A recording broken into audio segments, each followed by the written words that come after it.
સુરતના મહેમાન બનેલા પૂર્વ મુખ્યમંત્રી શંકરસિંહ વાઘેલાએ આંતરજ્ઞાતીય લગ્ન સાથે દેશમાં ચાલી રહેલી રાજનીતિ અંગે નિવેદન આપ્યું હતું. સુરતમાં આવેલા પૂર્વ મુખ્યમંત્રી શંકરસિંહ વાઘેલાએ નિવેદન આપતા જણાવ્યું હતું કે હાલ ભારતનો રોલ એક દિશાવિહીન છે.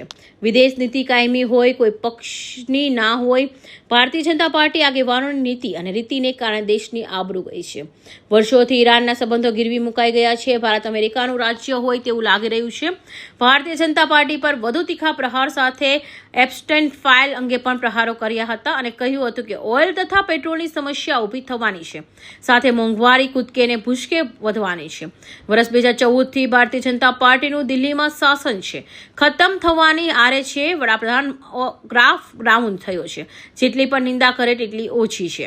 12મી માર્ચ દાંડી કૂચનો દિવસ છે. દાંડીના પડોશમાં આપણે છીએ અને 12મી માર્ચે સુરતમાં આજે જે મિટિંગનું આયોજન કર્યું એ અહીંથી ગાંધીનગરની કૂચ કરવા માટેનું આયોજન અને એના માટેની મિટિંગ હતી.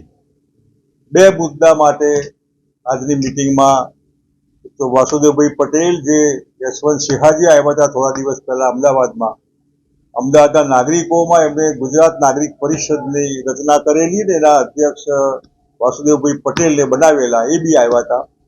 એમને આવનાર દિવસોમાં લોકલ સેલ્ફ ગવર્મેન્ટ જેમાં પોલિટિકલ પાર્ટી ન હોય તો સારું, સારા લોકો બી એમાં કોઈ પાર્ટીનો સિક્કો ન લગાવવો હોય પણ છતાં આમાં પડવું હોય તો એના આમંત્રણ માટે એમને સુરતના નાગરિકોને કીધું કે આવનાર દિવસોમાં એકાદ સંમેલન કરીને એમાં પણ સુરતને ધ્યાનમાં રાખીને ગુજરાત નાગરિક પરિષદની સ્થાપના રચના થાય એવી વાત બધાને કરી છે. બીજું જે કર્જમુક્તિ અભિયાન જેમાં બે પ્રયોગ કર્યા અમદાવાદ અને રાજકોટમાં. શહેરી વિસ્તારમાં આટલા બધા લોકો દુઃખી હશે, 2 લાખ 5 લાખ 25 લાખ મકાન માટે કોઈ લોન લીધી વગેરે વગેરે.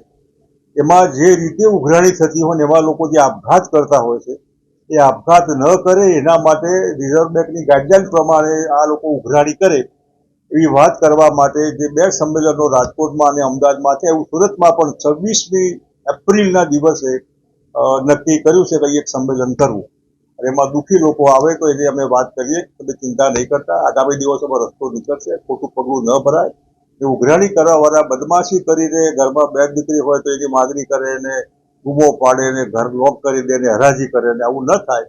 એ બધા માણસો છે એમને સમાન હોય, લીધા હોય પૈસા, તકલીફ હોય તો બની હોય એ લોકો રસ્તો નીકળે એના માટેનું 26મી એપ્રિલના દિવસે આ સંમેલન થશે સુરતમાં.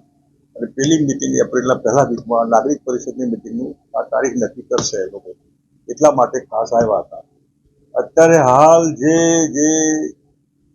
દેશ અને ઇન્ટરનેશનલ વાતાવરણ છે જેમાં ભારતનો રોલ એ દિશાવિહીન એક મૂર્ખો માણસ હોય ને જે દેશની વિદેશ નીતિ જેમાં પાર્ટી ન હોય, વિદેશ નીતિ કાયમી હોય, કોઈ પક્ષની ન હોય, પરંતુ ભારતીય જનતા પાર્ટીના આગેવાનોની તાજેતરની જે કંઈ એમની નીતિ રીતિ ત્યાંથી ભારત દેશની આબરૂ ગઈ છે.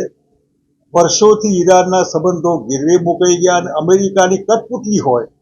અમેરિકાના એક આટલા જે રાજ્યો ત્યાં છે એમાંનું એક રાજ્ય હોય હિન્દુસ્તાન એવો દેખાવ થઈ રહ્યો છે. ભારતીય જનતા પાર્ટીને શરમ આવવી જોઈએ કે જે દેશના વડાપ્રધાન આવા હા વળતા હોય, બિલો સ્ટેન્ડર્ડ માણસ કે જેમને કોઈ પડી ન હોય પબ્લિકની કે દેશની, એ આવા ટ્રમ્પના ચરણોમાં તરિયા ચાટ એમ કહીએ તો ચાલે એ રીતનું દ્રશ્ય અત્યારે જોઈ રહ્યા છે આપણે.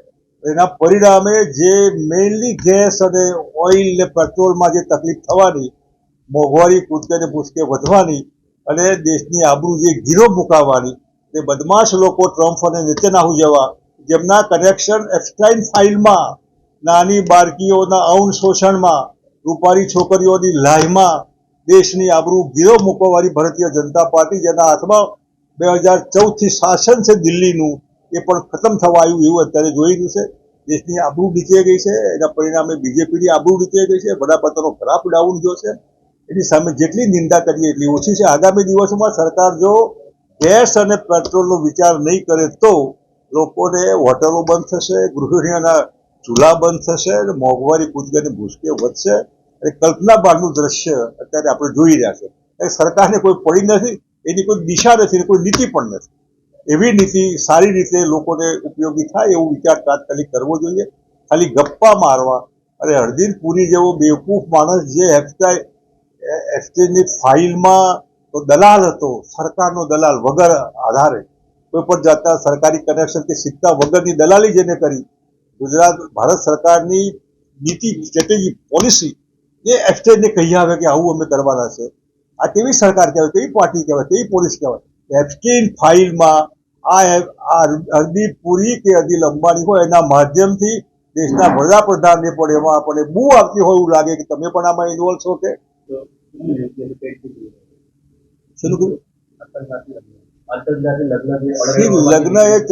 લગ્ન એ તમે બાકી છો કે તો ચિંતા નહીં કરી. આ વ્યક્તિગત વિષય છે. વરાડે એમાં લવ જેહાદ એવું ન હોય. પ્રેમને કોઈ સીમા નથી હોતી, એને કોઈ ધર્મ નથી હોતો, અને ધર્મ તો ટેમ્પરરી હોય એમાં કઈ.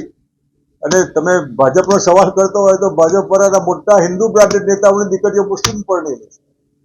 પેલા જે અંધભક્તો હોય પૂછો ને કે તમારે જમાઈએ તો પેલા છે બધા, એમાં શરમ નથી આવતી તમને? વધુમાં કહ્યું કે ગેસ અને પેટ્રોલ અંગેની વિચારણા નહીં કરાય તો ગૃહિણીઓના રસોડા બંધ થશે, હોટલ રેસ્ટોરન્ટ પણ બંધ થશે. અત્યારે કલ્પના બહારનું દ્રશ્ય આપણે સૌ જોઈ રહ્યા છે. તો સાથે સાથે આંતરજ્ઞાતિ લગ્નના બાબતે પૂર્વ મુખ્યમંત્રી શંકરસિંહ વાઘેલાએ કહ્યું હતું કે લગ્ન એક વ્યક્તિગત વિષય છે, તેમાં પરાણે લવ જેહાદ જેવું ન હોય. પ્રેમને કોઈ સીમા નથી હોતી, તેનો કોઈ ધર્મ નથી હોતો. ધર્મ તો ટેમ્પરરી હોય છે. ભાજપના મોટા પ્રાદેશિક હિન્દુ પ્રાધાન્ય આપતા નેતાઓની દીકરી મુસ્લિમમાં પરણી છે. આ અંધભક્તોને પૂછો કે તમારા જમાઈ તો બધા પહેલા છે. આવા તેમાં શરમ નથી આવતી? પ્રેમની બાબતમાં લિબરલ રહેવું જોઈએ. અમારા દીકરીને ત્યાં બ્રાહ્મણ દીકરી સાથે પ્રેમ થયો અને અમારી દીકરીને જૈન વાણિયા સાથે પ્રેમ થયો છે. Bureau report, Hind TV news, Surat.